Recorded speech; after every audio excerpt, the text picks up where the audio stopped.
Good morning and welcome to Property Management Talks, where we discuss all things property management, from software to what you would need to do to get started, to all of those things. And I get to tell a few stories along the way from my personal experience. I have done both long-term and short-term vacation rental management. I do have my broker's license in the state of Missouri. So I am still currently licensed, although I don't practice in Missouri anymore. And the state that I currently live in, Florida, is not a reciprocal state. So I'd have to go through a good portion of the process again to get licensed down here. So I've been in property management for a little over 10 years. I really enjoy it. Feel like I was built for it. But yeah, so this channel is going to be talking about property management. I, would love questions and things like that, but let's get started. Property management takes a certain kind of person. You definitely can't be non-confrontational, because there are people who will just push every button that there possibly is to get something, removed, or try and get something covered that is their responsibility, or try and get some kind of discount when it comes to like a short-term rental. I've experienced it all. But that's just part of what it is. But there's a lot of intricate things that go into property management. And one of the things that I feel like companies or even individuals have an issue figuring out is what software is best for them, right? So I've used multiple different softwares. I've used Buildium. I've used a little bit of Appfolio, although in my opinion, their startup cost is relatively high. Especially for someone starting out. Buildium was my favorite, or the one that I liked the best when it came to long-term property management. It was very easy to set up. It was very user-friendly. Their customer support is amazing when it comes to having an issue or getting something figured out. Like, software is the place that you start, because if you don't know what all that you need, then you could end up starting with a software that doesn't have all of the intricate here's and there's that you need to run the business. So now when it comes to vacation rentals, I've used Escapia and I've used Track/TNS. I have looked at a lot of demos and stuff of other ones like Guesty, HostAway, those kinds of programs. When I was working for a company doing the vacation rentals, we used Track. And although it has a lot of things, it doesn't necessarily, it's not customizable, it's not always user-friendly, and it's very hard to get an immediate answer. The one thing I liked about Buildium was the fact that I could call and be like, hey, I have this question. How do I fix this? Or how do I do this? It's kind of important that I get it done now. And trying to get a hold of Track was at times difficult, or if something was really urgent, I couldn't just easily find a phone number and be like, hey, I need to call and talk to this department. So software is super, super important. One thing I've done with both of the businesses for property management that I've done, because I ran one in Missouri that was a full real estate and property management office. But down here, I've now started in Florida my own vacation rental short-term property management company. And, there are lots of different things to do depending on what kind of property management that you decide to go into. And we'll get into all of starting the business and things that I would recommend later. But deciding if it's something that you want to do, if you want to do long term in order to manage someone else's property, you have to have a real estate license. Now, I am not a lawyer. I'm not giving legal advice. Just disclaimer, this is my opinion and things from like my personal experience. So in Missouri, I had to have a real estate license in order to manage other people's properties, which I did. It's also good to have an idea of vendors and stuff that you want to use prior to bringing on properties. Like if you use them personally, or if you have recommendations from like friends or family, or if you know of other property management companies and whether or not they use outside vendors, or if they have their own like maintenance department.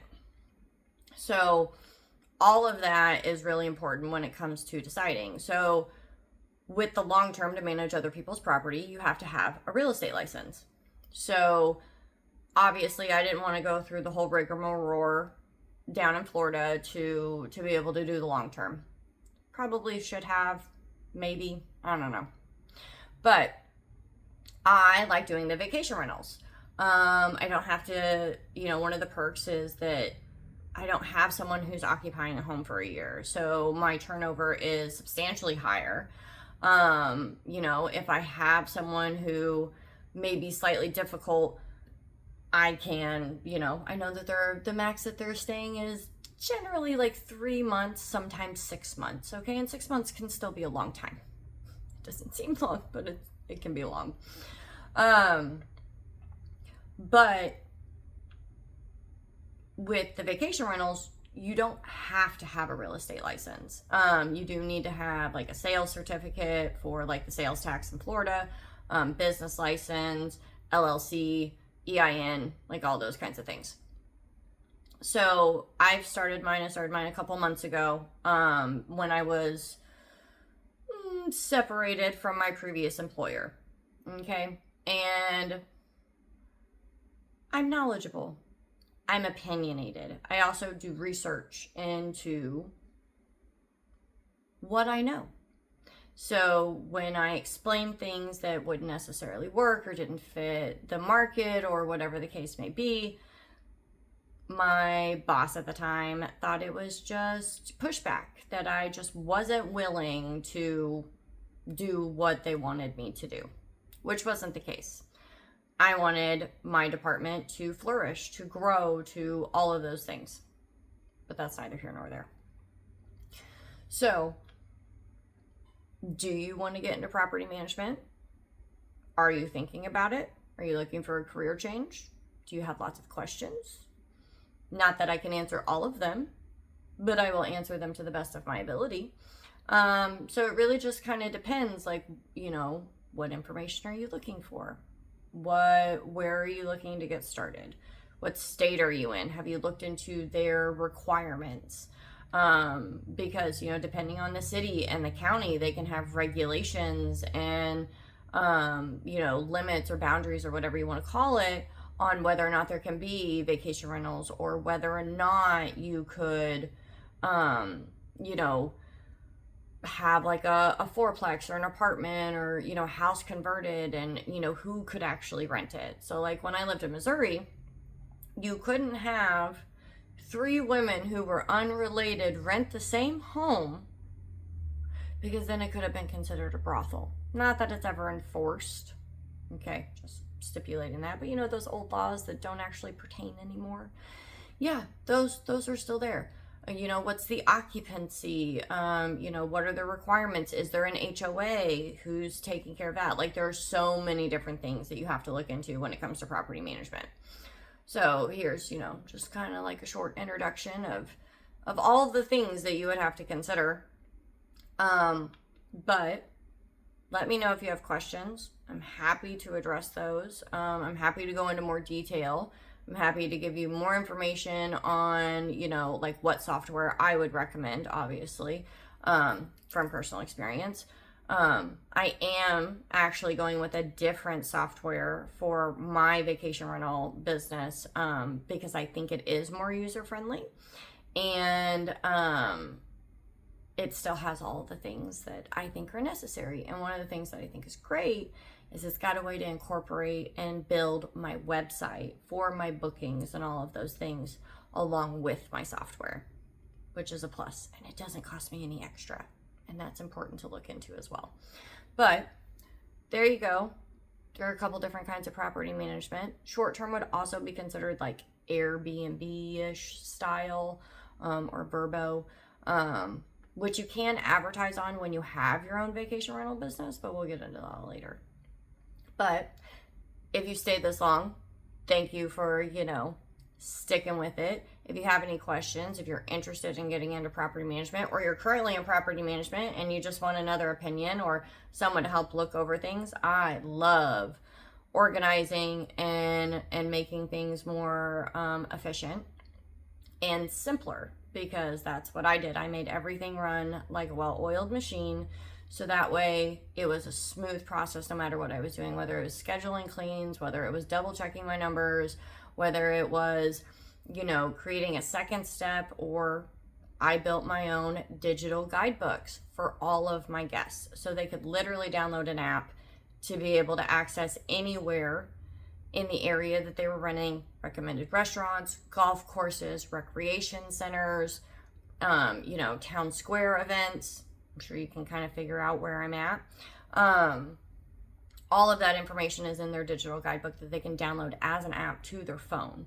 And I did it for free. Now, obviously, I ended up paying for it because I used it for a lot of other things as well. So if you want more information on that, I also build those for people, so that they can, or at least help them get started, help them get set up, get their template done, all those things.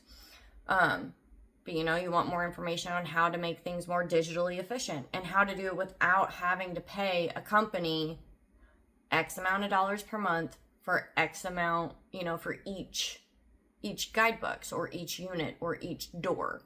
So there's a lot of different things that you can actually do for free without having to put additional cost overhead.